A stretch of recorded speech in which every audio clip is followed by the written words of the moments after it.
Hey, what's going on? Subscribe to the channel, man. Hit the like button. Comment down below, man. Let me know what y'all thinking. So let's get into it.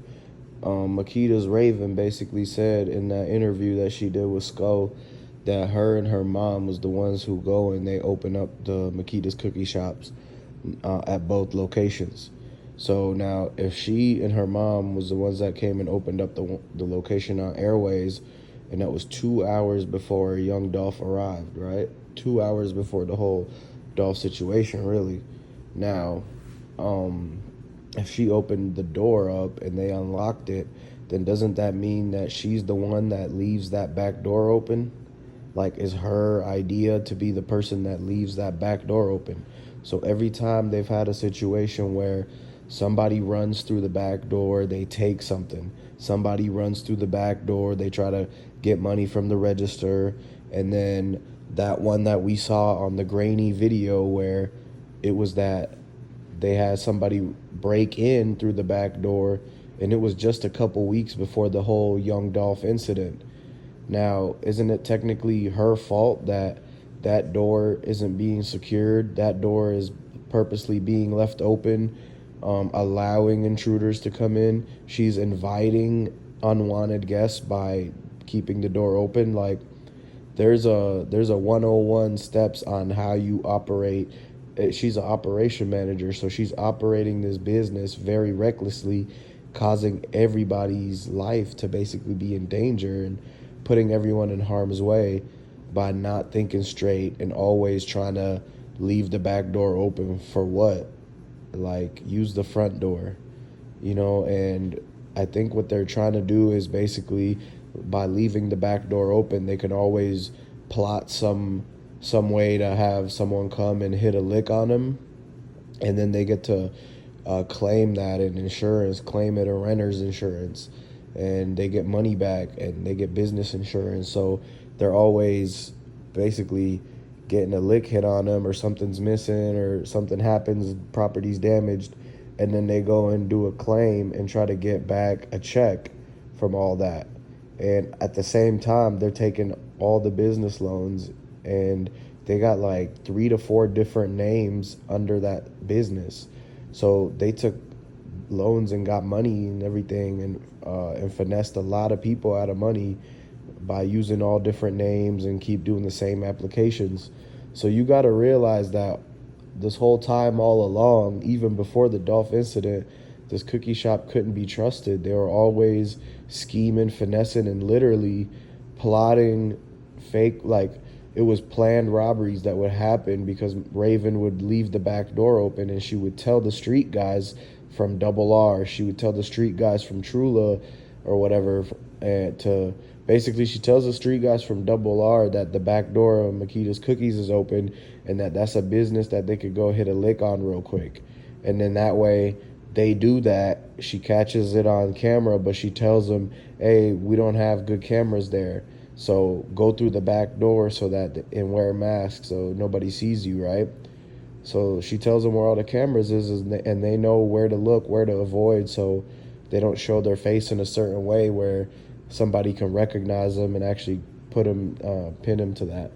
Now, after they hit the licks and run out, Raven basically, comes in the next morning or whatever, and or if somebody reports it, they report it, but she basically claims it, saying she had no idea about it, but then she knows all these little details and is fighting to get this check from the insurance and to get a police report to say, it happened this certain way or that way, right? And so it became where it was like the girl that cried wolf, she would always cause these fake robberies and planned robberies and all these little staged crimes to happen. And then now when the Dolph situation happened, it's like they're like, oh, it's another robbery, let's take our time with it. So they don't show up to actually give first aid to Dolph right away. And who knows how long he was actually inside that store, like, before anybody did anything. They didn't give him no first aid. They have negligence in their part by not actually trying to resuscitate him and actually try to keep him alive, or putting pressure on his wounds, or actually being the ones who picked up the phone and called 911. Like, they didn't think to do that. All they thought to do was just to start taking jewelry, hiding stuff, moving the bodies, basically going along with that plot, that plan that Raven made up the whole time. Everybody knew what their role was going to be, and everybody knew what to say, because Maurice and Raven literally had told them over and over again that whole week, hey, on this day, this is how it's going to go down. You better be ready. Called them all in one-on-one in that manager's office right behind that door. And speaking of that manager's office, if you standing in there, you could see out their little window to see exactly who is at that lobby and who's coming through the front door, who's at the counter. So somebody was back there. They were watching everything go down. They weren't ducking, because Maurice came in. He said that in his interview, he came in to his employees ducking bullets. Who's ducking? Nobody was in that lobby but Dolph. It was only Dolph in that lobby, so how could they be ducking bullets when they were all in behind so many walls, behind so many doors, that ain't no way nothing gets to them? Like, they were just watching behind that window, because that window in that manager's office is behind the counter, behind the kitchen, and then in the office. Like, they're not ducking anything. How could Maurice even see them ducking if he walks in and there's nobody in the lobby but Dolph? Like, and he claims that he didn't even see a body there. So where was the body? The body was probably in the back. And Maurice is slipping subliminally, talking about he didn't even see the body because the body wasn't there yet. They hadn't even moved it yet. The body was still in that little back room, but behind that back door, that's where they came in and actually did everything, like in that bathroom and everything.